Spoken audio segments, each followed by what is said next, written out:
Bismillahirrahmanirrahim. Namazi i iqindisë. Namazi i mesëm ndryshe.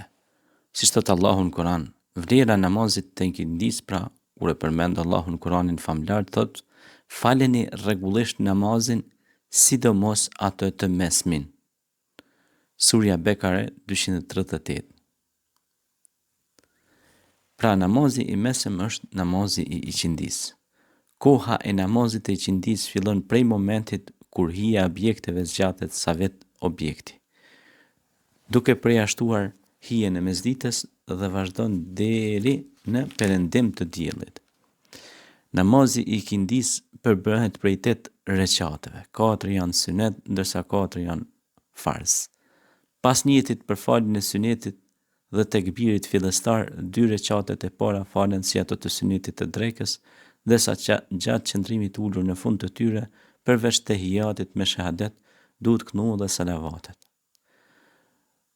Në rekatin e tretë duhet këndojmë subhaneken, audhu billahin, bismillahin, elhamdulillahin dhe një sure, ndërsa në rekatin e katërt bismillahin, elhamdulillahin dhe një sure.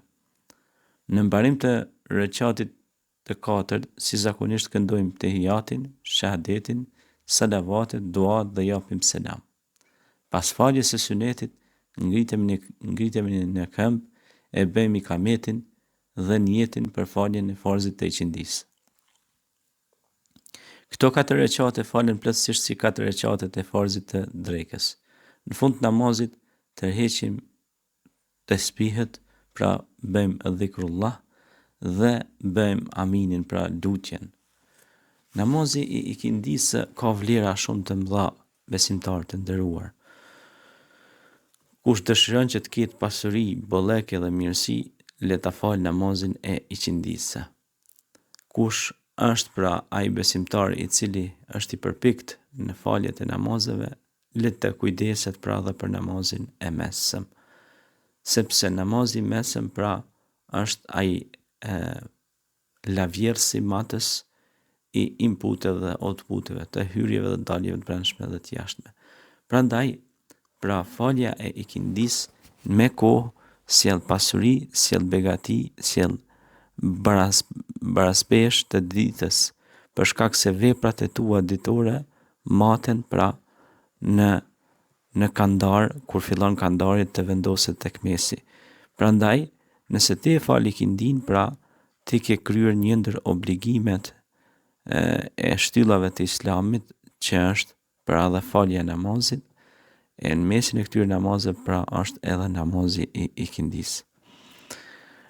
Sigurisht se disa namaze ndoshta ne i neglizhojmë, por nuk bën kurse si ti neglizhojmë, sepse inna salata kanat alal mu'minina kitaban mawquta, namazi është obligim për besimtarët në kohën e caktuar, sepse inna salata tanha anil fahsha'i wal munkar wa la dhikrullahil akbar.